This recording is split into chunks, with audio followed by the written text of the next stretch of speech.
大家好、ハビは皆さんこんにちは、ケムマです。ハローはバカバスモア。大変ご無沙汰しております。しばらく更新が空いてしまいましたが、皆様いかがお過ごしでしょうか。我が家ではこの数ヶ月さまざまな出来事がありました。その中でも我が家にとってかなり大きなテーマであった息子の小学校選びについてお話ししたいと思います。よろしかったら最後までご覧ください。それでは Let's get started。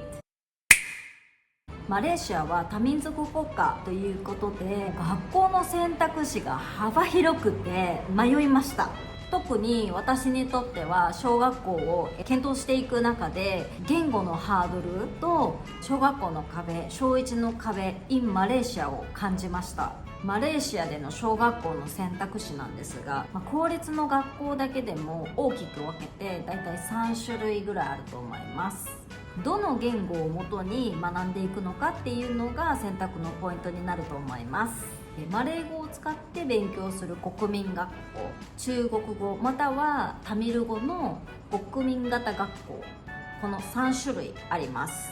マレーシアの公用語マレー語はどの学校に進学しても学ぶ必須教科です。その他にもマレーシアにはインターナショナルスクールが多数あります。インターナショナルスクールについては私よりも全然ご存知の方も多いと思うんですが、イギリス式だったりオーストラリア式だったり、それぞれの国のカリキュラムで英語で授業が行われているようです。学費なんですが、インターナショナルスクールプライス高額でピンキリというふうに思います。高額ではあるんですが、カリキュラムが全然違いますし、多国籍の子どもたちと授業が受けられるっていう環境、コンテンツが魅力的だと思います。日本人学校に通って日本式の教育を受けることもできます。なので我が家の小学校の進学先、選択肢はざっくり5つありました。学校の選択肢が多いのはすごくありがたくて嬉しいことなんですが、選択肢があればあるほどすっごく迷いました。娘の時もそうですし、今回の息子の時ももう本当に悩んで、夫と一緒にもう何度も話し合いをしました。娘の場合は夫が希望する小学校に進学しました。息子の場合は予算だったりとか、消去法でね、マレー語を主に使う国民学校、もしくは中華系の国民型学校、この2つに絞りました。この2つから1つを選ぶのもまた大変で、どちらにするのかっていうのを夫と話し合いを重ねました。マレー語で授業する国民学校、中華系で授業をする国民型学校、どちらにしろね、私にとってインターナショナルスクールみたいな感覚なんですよ。マレーシア式のインターナショナルスクールなので、どこに行っても未知の領域でした。私の希望としては中華系の国民型学校だったんですね。夫はマレー語の国民学校を希望していました。夫がマレー語の国民学校を進める理由としては、中国語っていうね、言語の壁がございます。宿題が多かったり課題が多かったり、コンテンツも中国語がメインなので、学業の負担を考えてマレー語が息子にはいいんじゃないかっていうふうに考えていたみたいです。最終的にね、どっちにしたか私の希望の中華系の国民型学校にしました。なぜ私が中華系の国民型学校を選んだのかっていう理由はいっぱいあるんですが、その中でも大きな理由を3点お話ししたいと思います。まず1点目、多言語習得です。中華系の国民型学校では中国語、マンダリンをもとにマレー語はもちろんのこと英語も学びます。3言語学びます。幼少期はもう柔軟にたくさんの情報を吸収できる重要な時期だと思っています。我が家にとってはかなりの挑戦ではあるんですが、この幼少期というタイミングで子どもたちを多言語の環境に置くことで、将来のね、可能性とか選択肢とかが広まるのではないかっていうふうに考えています。2つ目がますます AI の進化発展があり、グローバル化が加速していく時代だと思います。膨大な情報の中から本質を見極めてスピーディーかつ正確に情報を判断できる力というのが求められると思います。多言語を学ぶことで知識を多角的に吸収して異なる視点から物事を判断したりとか捉える力っていうのが養えるのではないかなっていうふうに思います。3つ目が、今年のハリラヤ休暇に友人家族と一緒にタイのハジャイに行きました。ハジャイはマレーシアの国境近くという土地柄、街の標識や看板にタイ語だけではなく中国語の表記がありました。マレーシアだけではなくてタイも日常的に多言語が交わる国なんだなっていうふうに実感しました。異なる文化や習慣、価値観を受け入れて共存するっていうのはマレーシアだけではないんだっていうことを知りました。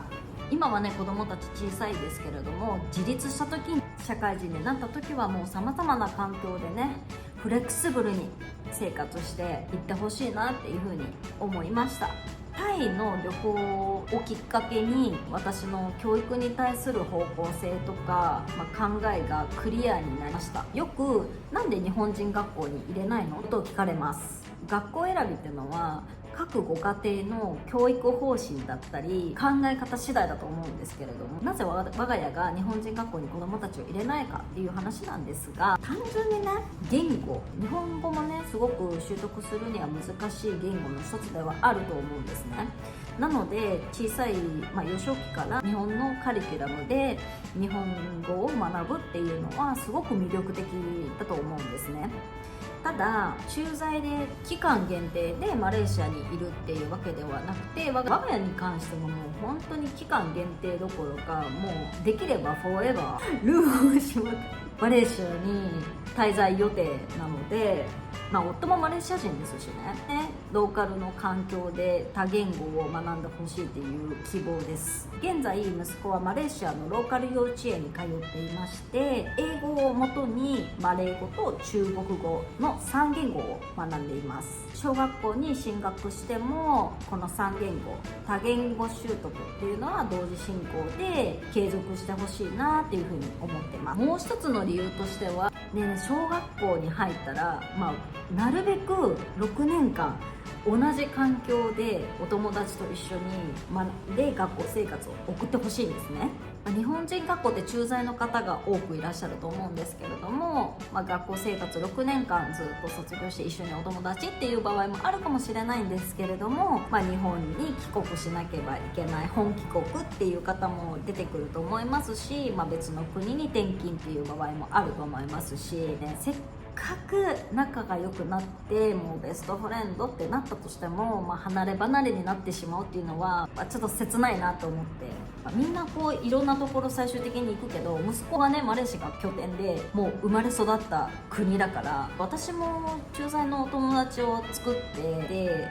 日本に帰国とか別の国行ってすごく辛かったっていうか寂しかったので、そういう経験も大切かもしれないんですけれども、そういうことを考えると日本人学校は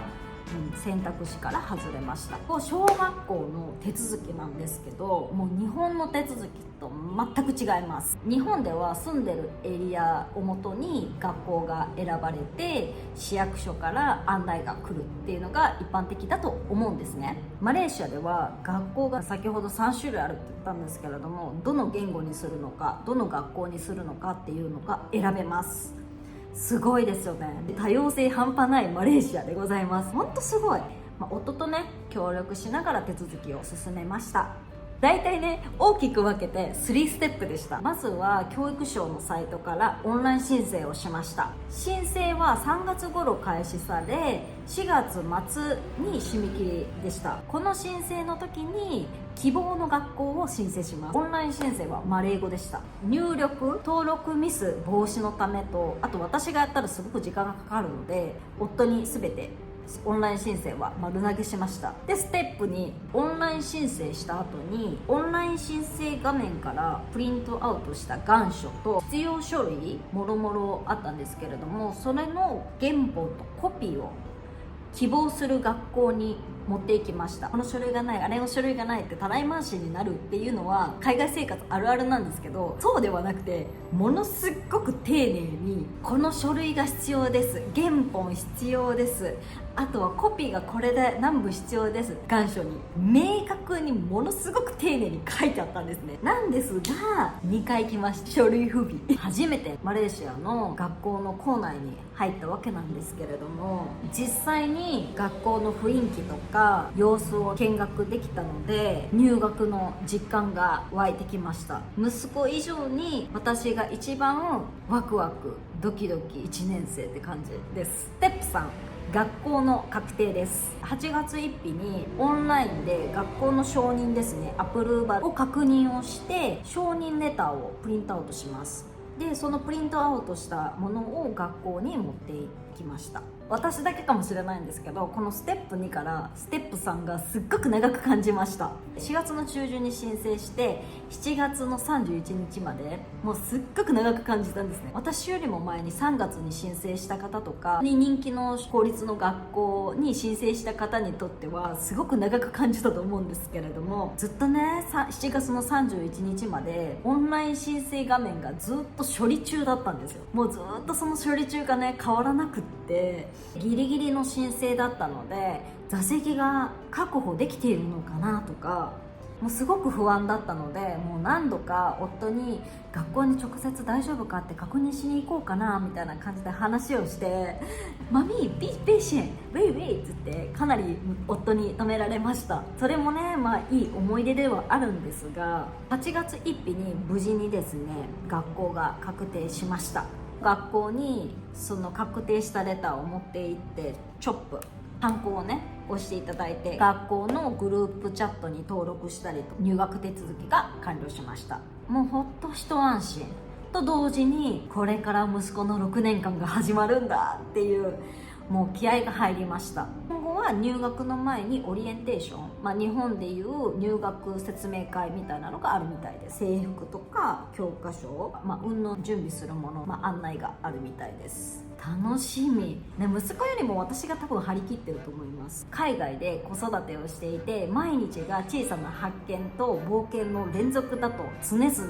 感じます。例えば小学校の手続きにしろ、日本では当たり前だったことが海外では全然当たり前ではないということがほとんどです。ただ日本とかマレーシア、別の国もそうだと思うんですが、それぞれねやり方っていうのはあると思うんですけれども、親が子供の将来とか未来を思う気持ちっていうのは同じだと思います。これから来年ですね始まる6年間の小学校生活、いろんなことがあると思います。どこまでできるのか、どこまでしてあげられるのかっていうのは本当にわからないんですが、不安も希望もいっぱいありますが、できる限りサポートしていきたいと思います。学校だけではなくて家でも親子一緒に学んで楽しい小学校生活になればなっていうふうに思います。いかがだったでしょうか。この動画が面白かったという方はぜひチャンネル登録高評価お願いします。私は SNS ソーシャルメディアしておりますので、そちらのフォローもお願いいたします。最後までご視聴いただきまして誠にありがとうございました。それでは次回の動画でお会いしましょう。さようなら。